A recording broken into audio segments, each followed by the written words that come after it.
This is how US bunker bomber jet returns back to USA after successfully bomb Iranian missiles facility. And after, guess what? According Fox News, they said, no precedent in this world can do it, but only Donald Trump did it. Guess the funny thing here.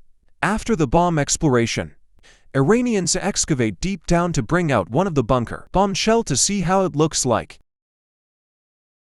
After watching the video, my opinion about that is, Iranians will either ship it to China or Russia. For exam and find out which type technology US used to build that so they can copy it, or how do you think? You can drop your comments down below.